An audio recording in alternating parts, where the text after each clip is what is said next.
Organizations that did great work in helping to take down Democrats and return power to the grassroots level is the American Principles Project. Here's the president of APP, Terry Schilling, adding McAuliffe's face to the list of political scalps that they've taken. Take a look. Wait till I get my money right.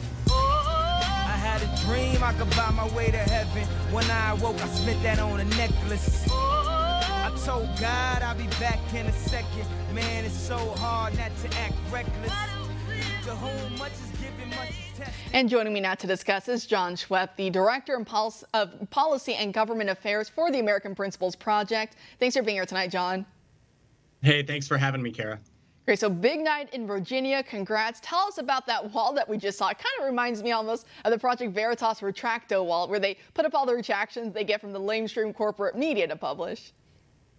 Yeah, well, look, we're trying to build the NRA for families, and a big part of that means going into these races and helping the good guys and beating up the bad guys. And in this case, Terry McAuliffe was clearly a bad guy, clearly working against the interests of parents. You know, he was out there saying that parents should have no role in their kids' education. That's nuts and anti-American, frankly. And so, you know, we're really proud at American Principles Project. You know, we spent a little over $1 million in this race, and, you know, it came down to just a couple percentage points. So, you know, we're very, very proud of our involvement, and our hope is to go into 2022 and be able to spend in a lot of these races and come after the guys who are betraying us in Washington.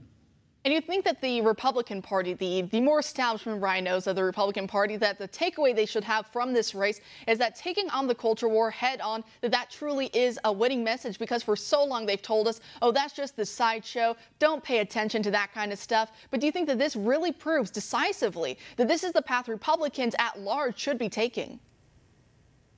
Yeah, I think they've always actually gotten it wrong. It's the opposite of that. The culture wars are the most important things Republicans need to be fighting. You know, politicians have typically focused on, you know, cutting taxes for corporations and, you know, cutting spending. And look, maybe those are good policies, but that's not what really drives voters to the polls. And I think what Glenn Youngkin really understood, what his campaign did really well, they targeted everything towards parents, towards families, getting them out. And you look at a county by county at the voting, you know, in these rural counties, Southwest Virginia, Youngkin crushed it, like absolutely just nailed it out of the park, getting these voters out. And then he also overperformed in the suburbs and did better than, you know, previous Republican candidates did. So I think he kind of provided a blueprint. What's nice for us at APP is it's a blueprint we've been advocating for several years. So, you know, we get to enjoy this a little bit more because of that. But look, Republicans got to lean into the culture war. And then with their economic messaging, they got to focus it on working families. Those are the people who actually vote for us, not necessarily these corporate bigwigs. And do you think also that well, I guess I should ask you this way. What do you make of the backlash that we're seeing from the corporate media, that we're seeing from Democrats? I mean, it's quite vitriolic, that reading some of those headlines and some of those CGs that we're seeing on the CNN and MSNBC talk shows. Some of the headlines are saying white ignorance wins again and white racism and on and on and on. And yet, funny enough, of course, before the election, Democrats had to literally manufacture fake instances of neo-Nazis where you had Democrat operatives dressed up as if they were in Charlottesville 2017. So they had to fake it until they didn't even make it. But that's what we saw. And of course, now what we're seeing from the Van Jones and from all these others is that this is all just racism, that Youngkin won on pure racism. What do you make of the complete meltdown that we're seeing from the left right now? Well, President Trump got it right. He actually had a tweet, and I remember it clear as day. It was one of his greatest tweets, where he talked about, look, they don't hate me, they hate you.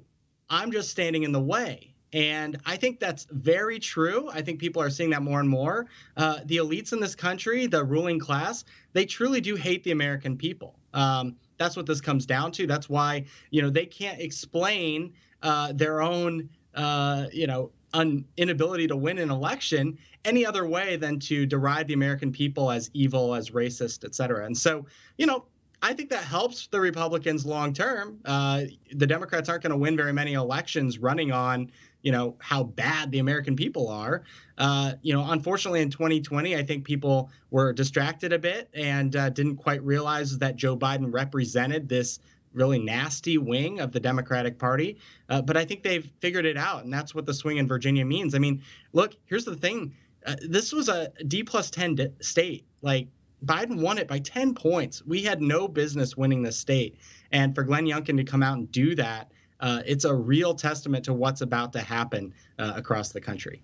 And it really shows that his message spoke to so many families across the board, because it wasn't only just big gains that he had with white women who went for Biden back in 2020, but also there was majority black districts. There was one that he flipped as well. And also he had great leads with Hispanic families as well in the state, which once again shows that the education issue of kids, it speaks to the hearts of all Americans. And of course, but you hear the left and they keep trying to make it just a purely racial motivation, because really that's all that they have left at this point. And do you find it kind of funny that if you watch MSNBC, for example, some of their talk shows, on the one hand, they'll say Youngkin's lying, there is no CRT in schools. And then on the other hand, saying CRT is actually great. We need more of it, and you're a racist for not liking it.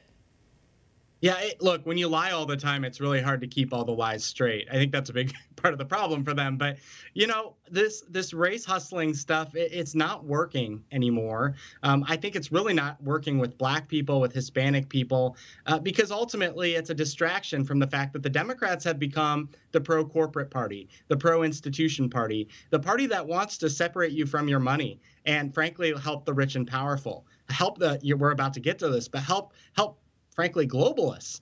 And, you know, I think we as a Republican Party really have to pivot and start addressing the needs that these people have, because I think there's an opportunity there for us to grow our coalition like never before. And I was watching some videos of Democrat voters, or people who were previously Democrat voters, saying, look, I guess Biden made me a Republican now, and Democrats in general, because they said, you know, just being priced out of everything at the store, the supply chain crisis, the CRT, just everything that's going on right now. A lot of people are waking up going, wait a second, because it's just mind-boggling to me that when I speak normally to people that I know in my own circles, and just, you know, people I haven't seen in a long time, many of whom are Democrats because it's California, and so many of them, when you speak to them, you would never know that they vote Democrat, because so many of their morals and values are quite traditional. And then I'm just like, well, but look at the people you're voting for. And I think there's still some kind of cognitive dissonance that maybe some people still think, well, Democrats are still more moderate, and they don't realize that, no, the left has thoroughly taken over the Democrat Party. So hopefully what we're seeing in Virginia is people waking up to that fact. So before I let you go tonight, what's next for the American Principles Project? Well, look, I think we take this win and we move forward. You know, Terry did that video, and that's just our first scalp. You know, our intent is to continue to do more, and also to continue to push the Republican Party to take the lesson of what Glenn Youngkin did and apply it across the board. We have to fight critical race theory. We have to fight gender ideology in schools. We have to fight for babies and fight for pro-life policies, regardless of what happens at the Supreme Court. The fight can never stop, because, you know, these injustices, these wrongs are just a fact of life right now in society. But Kara, I just want to close on this. You know, something I've been telling people, yes, there's lots of people still voting Democrat, but you're right. A lot of these folks are conservative. Look, the American people are fundamentally good. That's why democracy works here. And we do have an evil ruling class. That's just a fact of life. But I think that we can continue to persuade Americans to understand that the ruling class isn't looking out for them. And we could have, you know, like a Reagan-like revolution, I think, coming forward. It's pretty exciting. It is. I keep talking about, but I just really hope to see that Tea Party 2.0, you know, people getting out there once again. I mean, remember when we took, I think it was 1,000 seats back in 2010, when you look at all the federal, the state and local levels. I mean, we kicked butt, you know, if I can say that. But, you know, we really need to get that same energy back again. And hopefully, as you're saying, you know, the goodness of the American heart, that we can get there once again. John, always a pleasure. Thanks for coming on tonight. Thanks for having me.